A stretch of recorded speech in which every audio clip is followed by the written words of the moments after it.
On dirait pas qu'il est candidat, je vous jure. C'est dur.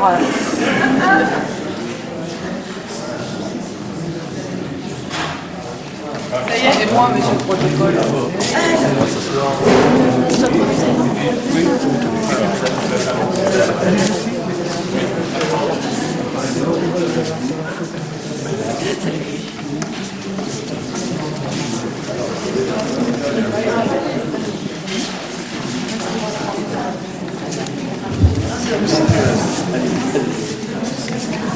Il y a un très grand honneur de vous accueillir au nom de Madame Martine Aubry, maire de Lille, pour la remise du prix Alexandre Desrousseaux. Je tiens à saluer Madame Elisabeth Saint-Michel, Monsieur Gérard Courtecuisse, et Madame Elisabeth Saint-Michel qui est présidente de l'association Les Mardis d'ailleurs, c'est important. Monsieur Gérard Courtecuisse, ancien président de l'association Les Mardis d'ailleurs. JM, fondateur de la Gazette de Lille, qui se cache derrière moi. Les conseillers municipaux présents parmi nous, Isabelle Mailleux, Thierry Pochet, les conseillères et conseillers de quartier présents parmi nous également ce soir, l'ensemble des participants au concours Alexandre Desrousseaux, les membres du jury, l'ensemble des Lilloises est présent, des Lillois venus assister à ce prix ce soir. Mesdames et messieurs, je tiens tout d'abord à excuser Franck Hanot. Comme tous les autres ans, Franck aurait beaucoup aimé être parmi nous ce soir. Malheureusement, il a été victime, comme vous le savez, d'un accident. Il n'est pas encore pleinement rétabli et il n'a pas pu nous rejoindre. C'est la 3e année que nous accueillons cet événement et nous nous en réjouissons. Il s'agit d'un concours mis en place par la Gazette de Lille et l'association Les Mardis d'ailleurs. La ville de Lille est fière d'accueillir dans sa mairie de quartier du centre ce prix qui porte le nom d'une figure emblématique de Lille, celui d'Alexandre Desrousseaux, l'un des personnages les plus populaires de notre ville. Chansonnier, compositeur et poète, Alexandre Desrousseaux a marqué profondément la culture lilloise. Tout le monde connaît la chanson d'Ormoire, la berceuse du Petit Quinquin, qu'il a écrite il y a plus de 160 ans. Franck aurait aimé chanter cette chanson comme il l'a fait pendant 1 an quand j'étais conseillère de quartier à Lille Centre. Il ne sera pas là, il vaut mieux que je ne me mette pas à chanter. Alors Alexandre Desrousseaux a su exprimer dans cette chanson avec humanité, avec une tendresse amusée, les joies et les peines des Lilloises et des Lillois du milieu du 19e siècle. Et c'est également ce à quoi nous invite ce concours. Raconter de belles manières la vie et les petites choses du quotidien qui animent notre ville. Le prix Alexandre Desrousseaux récompense en effet des textes courts illustrant la vie à Lille. Pour la première édition, le thème choisi a été celui des rues de Lille. La 2e édition a mis en avant les marchés de la ville. Cette année, le thème retenu est Lille se raconte. Un sujet vaste, un sujet inépuisable. Ce thème a été pour chaque participant l'occasion de raconter la ville au travers de ses propres histoires personnelles ou à travers des anecdotes singulières et chaleureuses, savoureuses également. Cette ville est un beau sujet d'aspiration et nos habitants aiment mettre en mots la vie de leur quartier, la vie de leur ville, en témoignant de ce qu'ils ont vécu. Les 26 textes que nous avons reçus montrent leur intérêt pour cette ville. Je tiens à remercier chaleureusement la Gazette de Lille et les Mardis d'ailleurs qui ont organisé ce concours, témoignant ainsi de leur engagement pour promouvoir l'écriture et la lecture chez les Lillois. La Gazette de Lille, pour ceux qui ne la connaîtraient pas encore, est une édition trimestrielle publiée depuis 2011 qui parle des histoires, des habitants et des initiatives des quartiers, de la culture. Elle se veut un reflet de la vie culturelle, mais aussi de la vie commerciale des quartiers. La Gazette de Lille est distribuée par les commerçants, mais elle est aussi consultable sur Internet. L'association Les Mardis d'ailleurs réunit une fois par mois, le 1er mardi de chaque mois au Café Verlaine, des amoureux des mots et de la poésie. C'est une scène ouverte où chacun peut lire son texte ou entonner sa chanson pour les partager avec le public. Ces rendez-vous permettent d'offrir une tribune à ceux qui ont envie de s'exprimer. Elles permettent aussi de donner une chance à de nouveaux talents désireux de se faire connaître. Je remercie les membres du jury qui ont lu avec une grande attention l'ensemble des textes que les participants leur ont fait parvenir, et bien sûr les participants à ce concours qui font vivre cet événement. Leur engagement témoigne de leur intérêt pour l'écriture, la culture et la vie de notre ville. Un grand merci pour votre passion, pour votre talent, pour votre amour de l'île. Nous sommes très heureux d'écouter dans quelques instants de beaux extraits des créations de l'édition 2019. Bonne soirée à tous. Merci.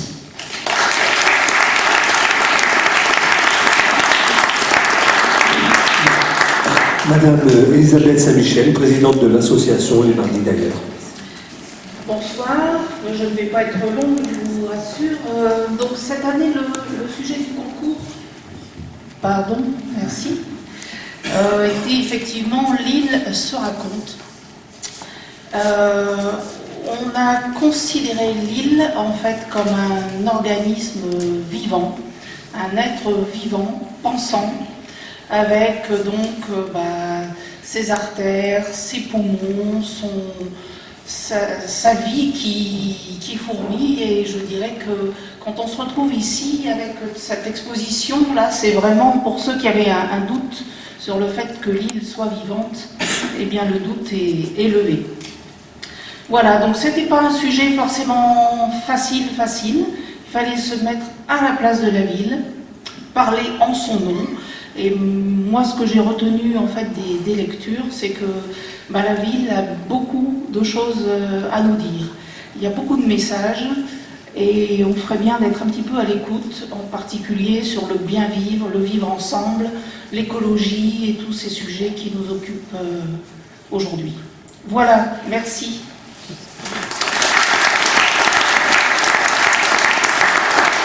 Monsieur Gérard Cotepuis, ancien président de l'association Les Mardis d'ailleurs. Il y a 3 ans, lorsque JM, directeur de la Gazette de Lille, a proposé au Mardi d'ailleurs, que je présidais, de participer à la création d'un prix littéraire lillois, le prix Alexandre Desrousseaux, j'ai vite compris que c'était une superbe occasion, d'autant que cette offre allait dans le sens de notre vocation, la vocation des Mardis, qui est d'être facilitateur de talent. Qui dit prix, dit jury. Nous avions la chance d'être bien entourés. C'est ainsi que les membres du jury, tous cofondateurs, sont Elisabeth Saint-Michel, présidente, Cathy Macias, Marie Tancret, Franck Hano, qu'on peut applaudir, un peu plus entendre, Carinet, notre parrain, JM, bien entendu, Michel Loustalot et moi-même. Au cœur de chaque thème, comme on l'a dit, c'est l'île, ses rues, ses marchés, son histoire, ses habitants. Cette soirée en sera la démonstration.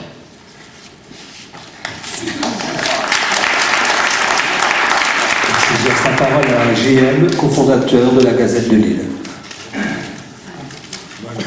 Merci. Il y a 3 ans, nous avions eu de très très beaux textes, l'année dernière aussi, cette année aussi. Donc j'espère un grand avenir pour le concours et le prix Desrousseaux. Voilà, merci.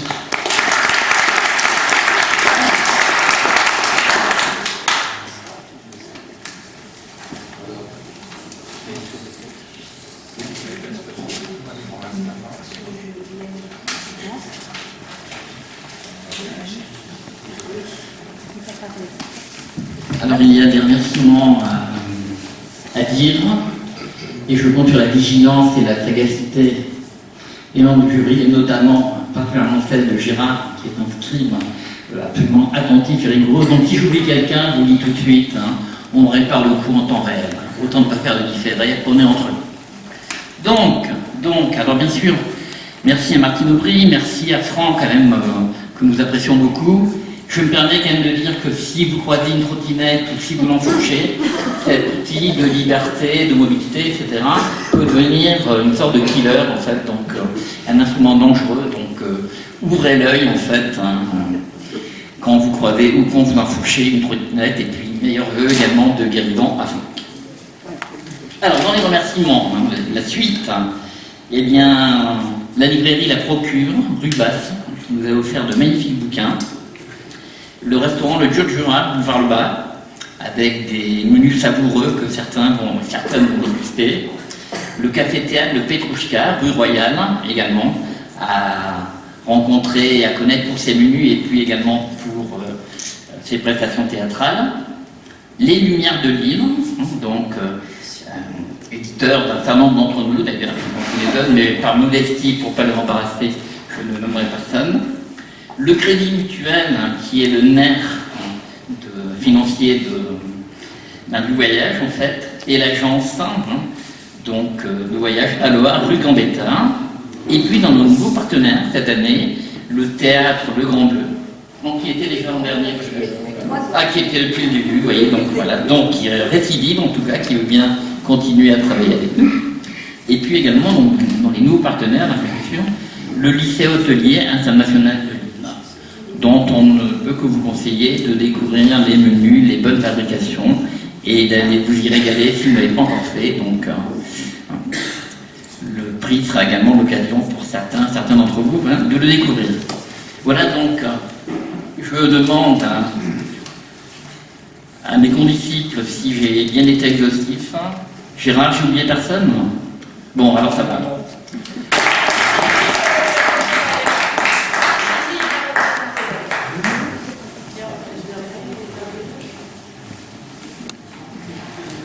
Moi, je peux faire un bisou. Bisous, monsieur.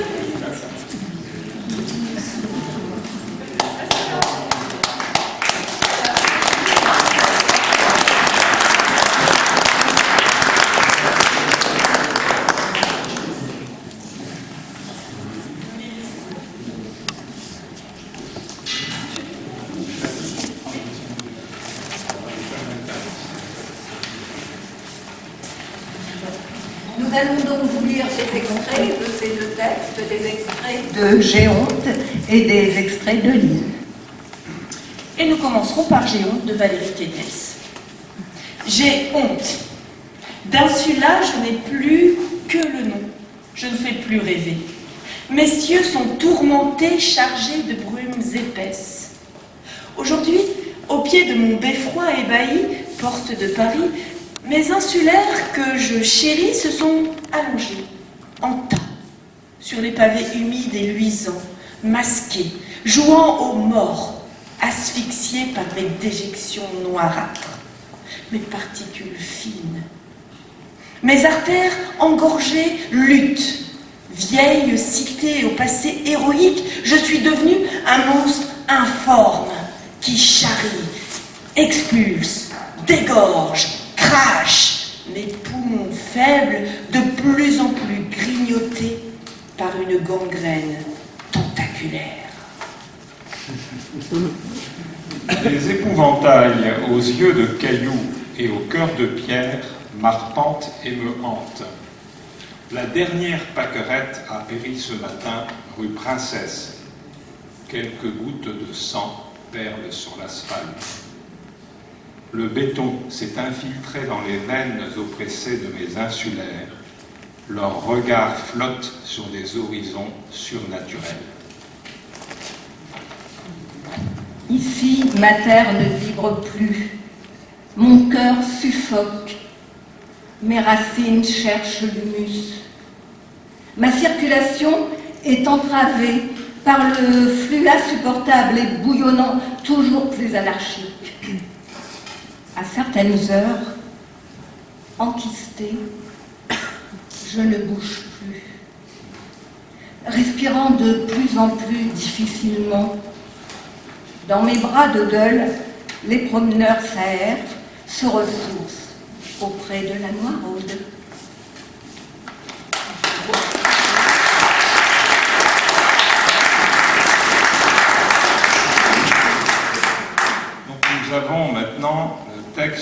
des extraits du texte de Benoît, ici, là-bas, discret, comme à son habitude. Donc c'est Marie qui va commencer. Il était remarquable parce que c'était le seul poème vraiment sous la forme poème classique. J'ai des oiseaux dessus mes toits et des chansons dans mon beffroi. En parapluie, mes habitants et des maisons qui ont 100 ans. Un monument à mes pigeons et un hôtel pour la région. Et en septembre, mes rues entières fleurent bon la moule marinière. Mes étudiants qui parlent anglais souvent envahissent d'emblée toutes les terrasses de mes bistrots, réinventant l'Eldorado.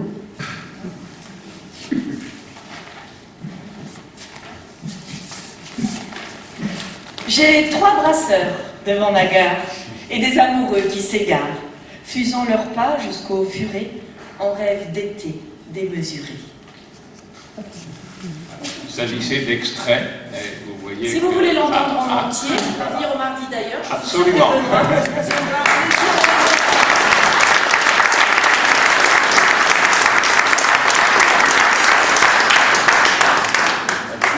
Alors avant d'appeler les 3 prix, donc le 3e, le 2e et le 1er, je vais vous parler du prix sous l'angle littéraire, donc quelques remarques. Elisabeth m'a facilité la tâche tout à l'heure. Donc cette personnification de la ville, pour certains, pour certaines, elle n'était pas du tout évidente. Et dans ce travail que nous faisons de diffusion, d'information, au mardi, dans la Gazette, mais aussi, je dirais, par capillarité, c'est-à-dire en allant voir les uns les autres, en parlant, en essayant de les motiver, de leur donner envie. On n'a pas fallu ces retours, c'est pas si évident, les choix vont pas de soi. Et le résultat, c'est que cette année, donc, nous avons eu 24 textes, nous en avions un peu plus de 40 des 2 premières années, et évidemment, cette gêne, en fait, éprouvée, a pu jouer dans la production du nombre de textes. Le deuxième point, c'est le travail, en fait, qui a été fait par les auteurs et les auteureux, ou les autrices, je ne sais plus comment on dit, et c'est vraiment un travail documentaire qui a été très très poussé. Tous les gens qui ont écrit se sont renseignés, ont fait des recherches, et ils ont évoqué des moments très très différents. Il y a mai 68 à Lille avec les groupes de contestataires qui font le coup de poing, qui punaisent, qui se battent. On a aussi en 1845 l'inauguration de la statue de la déesse. On a également la résistance de Lille en mai 40. Les Lillois confrontés à une armée qui est supérieure en soldats mais aussi en matériel. Et tous ces textes très bien documentés. On a aussi Lille qui se la joue, qui devient un jeu organisé par l'Office du tourisme. Et on a en fait une description très précise des étapes et des enjeux justement de ce jeu. Donc un travail documentaire qu'on a eu vraiment plaisir à lire, qui nous a appris également beaucoup de choses. C'est le deuxième point sur vos productions. Et le troisième, en fait, c'est ce que j'appelle en fait... Je vais trouver... Le troisième, c'est le choix d'un point de vue. Ce qui compte quand vous écrivez un texte, c'est le point de vue que vous adoptez. Et ce point de vue, il n'est jamais donné, il n'est jamais acquis. Il peut être consensuel ou ne pas l'être. Il est consensuel quand l'histoire se raconte en vie le fier de ses canaux, de ses origines, de son histoire. Elle se pose comme une personne, puisque c'est une personne chaleureuse, sensuelle. Je ne résiste pas au plaisir de lire une petite phrase. Je déambule au sein du lacis des ruelles étroites et sinuelles de la vieille ville qui, pareil au joli cours d'un sein, épouse les contours de la mode madame. La mode madame, vous n'ignorez pas également la polysémie, ce n'est pas qu'un terme de géographie, d'architecture. Voilà donc pour cette sensualité de la ville. Et puis, j'ai honte, je respire mal, c'est plus possible, je ne reconnais pas. Le texte a été très bien lu tout à l'heure. D'autres points de vue qui disent la difficulté, qui disent la souffrance, qui disent le mal-être, et qui sont tout autant légitimes. Alors comment le jury, lui, se débrouille, se dépatouille avec ses points de vue? Eh bien, en rappelant 2 règles. Quand vous écrivez, chacun, chacune, à partir du moment où votre texte est publié, il ne vous appartient plus. Chacune, chacun peut le comprendre, l'interpréter à sa façon. Et le processus de lecture, c'est cela. Les gens peuvent comprendre autre chose, apprécier, passer des passages, etc. Mais en revanche, les gens qui vous lisent n'ont pas le droit de faire des rejets, de manifester de la rétorsion. C'est une sorte de pacte, en fait, qui permet la liberté d'expression et la circulation, en fait, des écrits et leur production. Et je peux vous assurer que tout le jury, en fait, a respecté ces règles.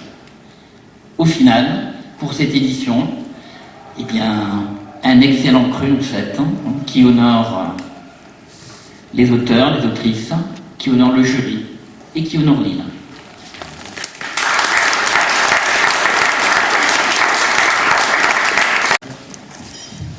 Alors, Comment des joueurs, on va commencer par le troisième. le 3e prix revient à David Perronneau pour son texte Le bord de l'eau.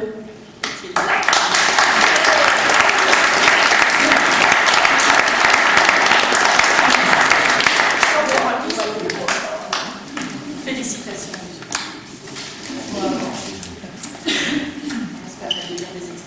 Et Marie va vous en lire un extrait. Restez là, pour la fois.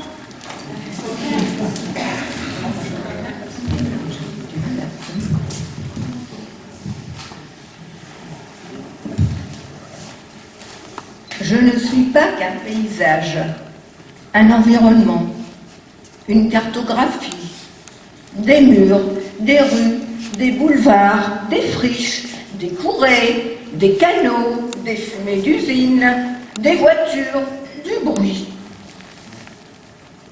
Je ne suis pas le décor de vie foisonnante et populeuse. Je ne suis pas un arrière-plan, un cadre, ni un contexte. Je suis comme toutes les villes, faite de chair et d'os et d'eau. Je suis un organisme vivant, composé de milieux et de battements, de circuits cérébraux complexes, dotés d'un corps en perpétuel mouvement. Il reste là, des heures, seul, à regarder les passants employés, nourrices, écoliers, canards et poules d'eau. Il reste là des heures, seul, à regarder s'écouler l'eau du canal et ses souvenirs. Cet homme a pour habitude, par beau temps, de s'asseoir sur un coussin posé sur la dernière marche du perron de sa maison qui borde le canal, qui est de l'ouest. Son âge et sa santé ne lui permettent plus de sortir plus loin que le pas de sa porte. Il conserve dans le regard une lumière juvénile, et son visage maigre et émacié et usé par le temps offre aux passants, souvent pressés, un sourire aimable et serein. Ce vieil homme, que fait-il de nous? Quel souvenir garde-t-il de moi qu'il ait vu grandir, qu'il ait vu jouer et travailler, qu'il ait vu aimer et souffrir? Ces souvenirs sont-ils ceux d'un enfant s'amusant le long du chemin de halage? Sont-ils évanouis dans ce terrain vague, transformés aujourd'hui en square pour enfants? Peut-on garder le souvenir d'une ville comme on garde le souvenir d'un proche? Est-ce la même relation familière dont les liens ne peuvent être rompus sans inquiétude ni douleur? Aujourd'hui, le temps est clair, le ciel est dégagé. Du perron de sa maison qui borde le canal, en regardant l'autre rive, le vieil homme voit défiler les siècles que nous avons traversés ensemble. C'est de l'eau qui coule dans mes veines. Les canaux sont mes veines et mes artères, qui ont été pendant longtemps les principaux conduits pour remplir mon ventre et faire battre mon cœur.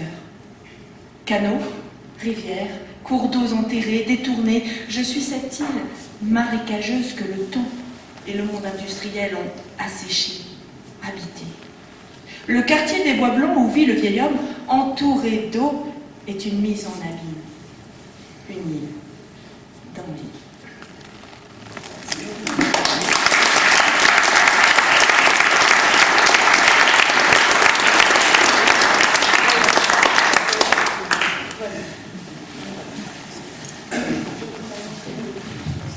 Alors, le deuxième prix est attribué à Brigitte Collin pour une journée. Je suis une vieille dame de plus de 1000 ans. Je me sens encore belle avec mes jolies façades, place du Général de Gaulle. En cette place bat mon cœur.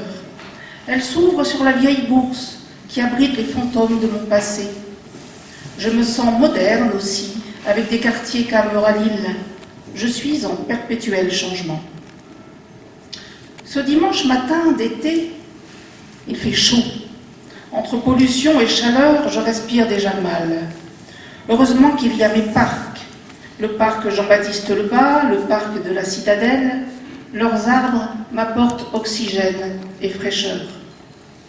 Aujourd'hui, pas de vent, de pluie ou de ciel gris, mais quelque chose de spécial dans l'atmosphère. D'habitude, un dimanche d'été, je suis seule, comme une vieille dame en maison de retraite, mais aujourd'hui, je ne les ai pas vus partir pour la mer. Boulevard Montebello, boulevard de Strasbourg, boulevard de la Liberté, règne une excitation fébrile, joyeuse. Je les entends. Qu'est-ce que tu fais cet après-midi? Il y a dans l'air du suspense. Je me laisse contaminer par cette joyeuse effervescence. Je connais des jours de colère et de tristesse, mais mon humeur va et vient au gré des événements. Aujourd'hui est une journée particulière. J'attends. Les heures s'égrènent. Pour tuer le temps, j'observe. Certains habitants courent à la citadelle, d'autres vont aux zoos en famille, mais la plupart des habitants attendent. Il y a dans l'air un air de légèreté, un parfum de légèreté. Tout semble figé. J'attends. Le cœur en fête.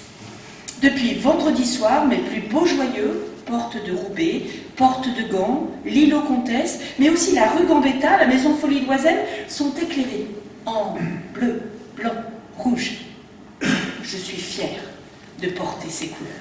Ça me rend encore plus belle. Dans l'après-midi, mes rues sont prises d'assaut par des hordes de Lillois à pied. À partir de 16h, la rue Masséna, la place du Général de Gaulle, l'avenue du Peuple Belge, la rue Nationale et bien d'autres sont interdites à la circulation des voitures. Hommes, femmes et enfants portent les mêmes couleurs que moi. Ils sont maquillés, portent des perruques, des maillots aux couleurs de la France. Je les vois se diriger vers les cafés du Vieux-Lille. Ils ne doivent pas arriver tard car ils n'auront plus de place assise. Certains sont déjà attablés devant un verre de bière. Une belle blonde. C'est une boisson parfaite pour une belle journée d'été festive. J'entends les pchit des bouteilles que l'on ouvre, le bruit du breuvage qui coule, le crépitement envoûtant et léger de la mousse crémeuse. Je vois la couleur dorée du liquide, sa brillance. Cela me fait penser à un champ de blé sous le soleil. À chaque fois qu'ils en boivent, je sens plein de saveurs fruitées et un désir secret monte en moi rien que 5 minutes. Être un être de chair et de sang. Avoir une bouche et pouvoir mettre mes lèvres dans la mousse, dès la première gorgée, ressentir son amertume unique.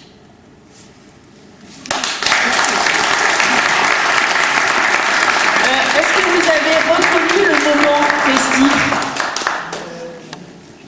Bleu, blanc, rouge, on attend, on va dans les bars pour regarder, c'était un petit peu de foot, hein? C'est ça. Et on vous l'a pas dit, mais il y a un terreau à la fin. On a des manières de croire quand on n'arrive pas à se débarrasser. Hein. Ça, au moins, vous avez déjà l'information avant que ça termine. On va passer au... Alors, l'insoutenable suspense va... Moi, je suis un peu stressée. Ah oui. Félicitations, bravo, félicitations. Donc, une petite lecture. Est-ce qu'il y a moyen de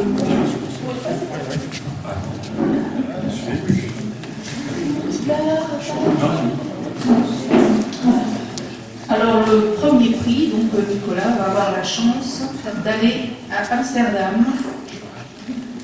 Voilà, donc quand tu veux. Pour deux personnes. On dira rien. Hein.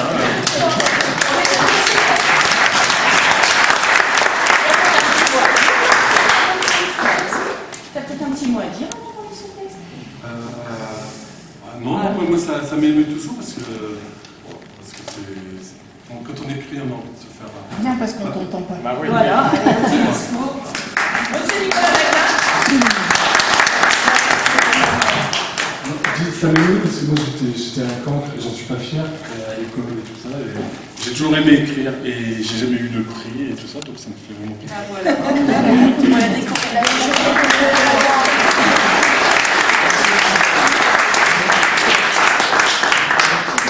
C'est un beau message d'espoir pour tous les enfants qui entrent à l'école. Juste un peu trop pour moi.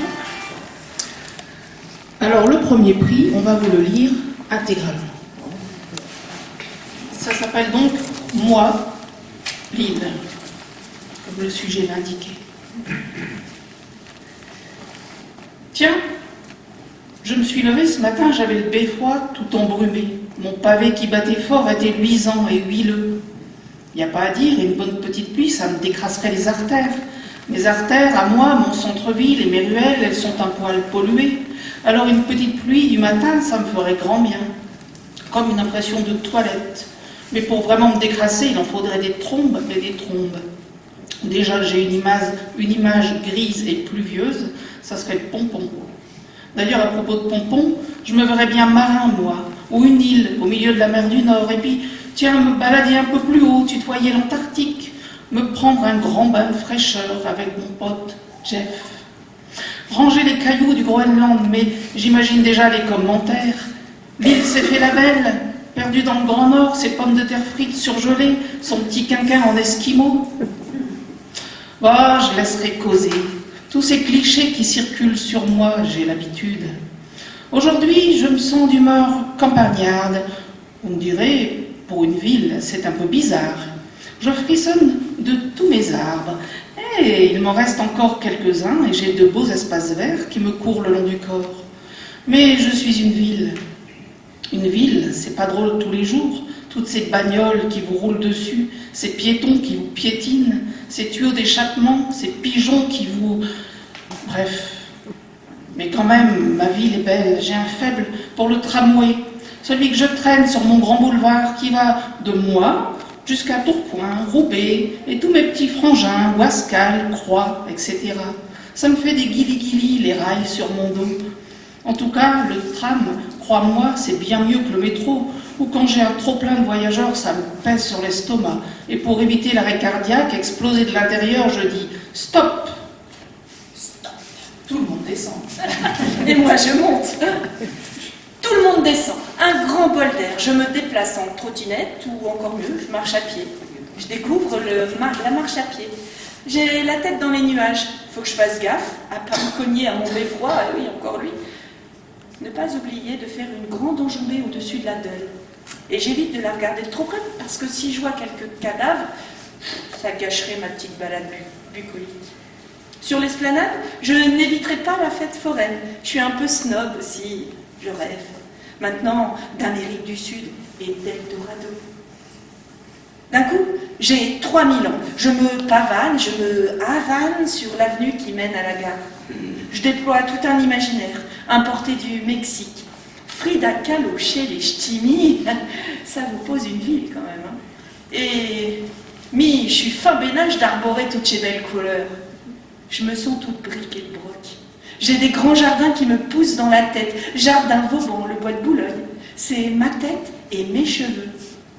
Et si parfois je suis décoiffée, c'est que je chante à tue-tête, même que ça défrise mes grands boulevards. Ma rue nationale, vous savez, la grande, la principale, celle qui a des grands magasins, des bistrots, une cathédrale, un palais Rimbaud, celle qui grouille, qui s'agite et consomme le samedi après-midi, tout près de la rue de la Soif, qui se bagnonne ou qui s'ennuie le dimanche. Tout ça, j'en fais bien un couplet, une chanson plutôt. Pas un roman, moi les mots qui me viennent quand ça leur chante.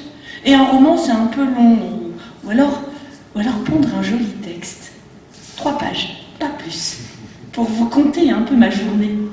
Ma vie de ville, moi, Lille, capitale de Flandre. Mais, appelez-moi Lille, en toute simplicité, je suis sympa, toujours à taille humaine, même si je me métropole un peu plus chaque jour.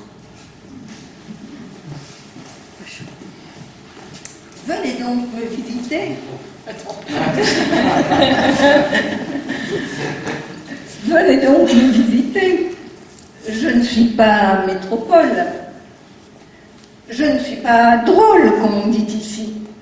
Je suis de sortie et j'ai plein de choses à vous montrer, à vous faire découvrir.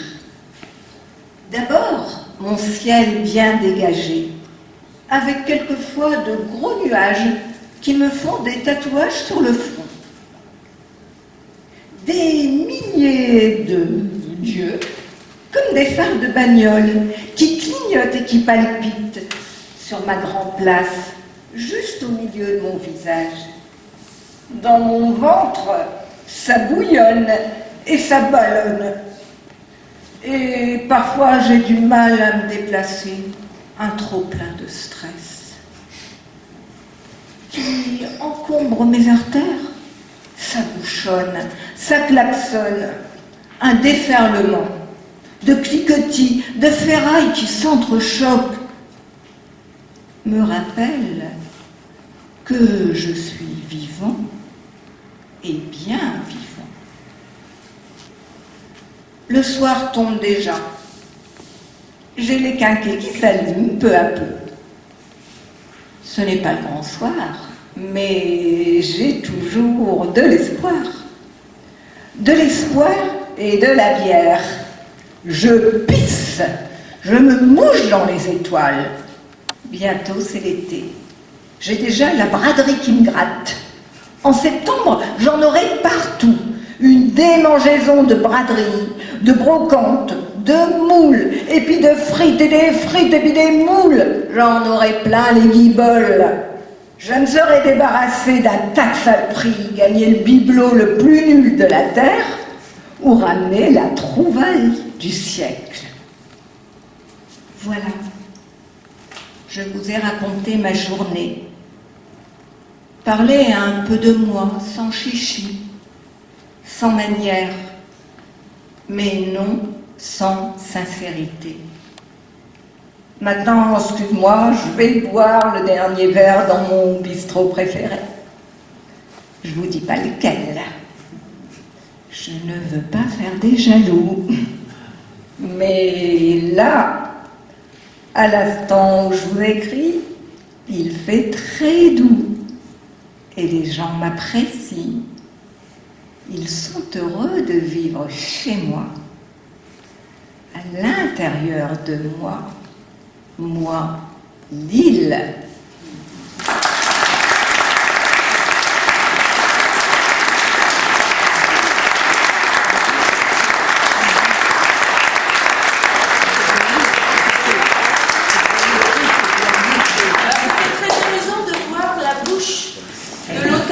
En même temps que la personne qui lisait, parce que je pense qu'il disait les paroles de moi. On va demander à tous les lauréats de se diriger vers eux pour prendre leur petite photo souvenir. Et Valérie qui est arrivée maintenant.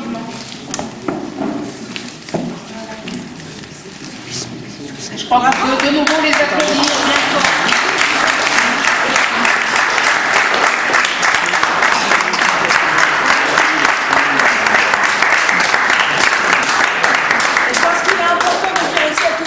Pas gagné, que vous nous avez enchanté pendant tout l'été parce qu'on vous a lu quand même, on a tout lu. Oui. Et vraiment, on s'est régalé.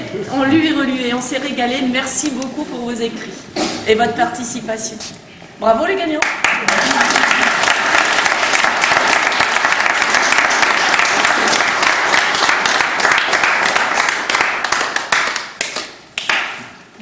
Mesdames et messieurs, à présent, vous êtes invités au cocktail.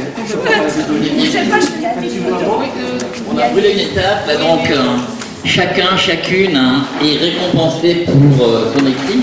Donc, avant de vous diriger vers le bar, vous allez passer en fait récupérer votre lot. Voilà, qui est juste derrière nous. Bonjour monsieur, vous êtes Nicolas Daquin. Nicolas Daquin.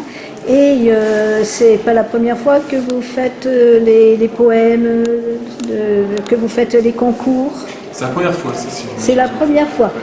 Donc, félicitations pour le premier prix. Et puis, je pense que vous devez continuer parce que vous avez une main, vous avez ce qu'on appelle l'écriture qui vous vient. Et moi, je pense que vous devez continuer dans cette voie.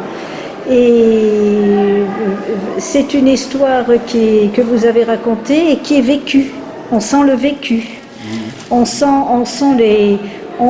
ce que on sent qu'il y a de l'expérience des années de votre vie. Donc vous avez fait ressortir un petit peu les traits de votre personnalité de tous les jours sans faire de chichi comme vous l'avez dit. Hein, c'est tout à fait d'un naturel. C'est une personne qui, pour moi, c'est ce que j'ai ressenti dans vos poèmes. Vous êtes une personne de tous les jours qui prend le métro, qui marche à pied, qui fait un peu de la trottinette. Et puis que bien sûr vous allez vous divertir aussi dans les bars pour changer un peu les idées et en même temps ça vous procure un bien-être dans tout ce que vous avez fait. Je pense que c'est ça. Que pouvez-vous me dire dans cette définition? Oui, c'est un peu ça, sauf que je fais pas de trottinette, mais à part ça, oui, c'est... Oui, mais en fait, vous l'avez mis dans votre texte. C'est parce que j'écris des chansons, oui. Mais j'avais jamais écrit en prose comme ça. Et j'ai toujours des mots dans la tête, des chansons. Mais là, c'est la première fois que je fais pas de rimes et de vers. Ça m'a fait... Eh bien, écoutez, voilà, vous avez eu le premier prix par de littéraire de la Gazette. Eh bien, je vous fais félicitations et continuez parce que vous avez une bonne plume. Et je pense que vous avez encore beaucoup de choses à dire dans votre besace que vous n'avez pas encore tout dit. Oui, j'espère que j'ai pas tout dit. Voilà, je vous remercie, monsieur. Au revoir.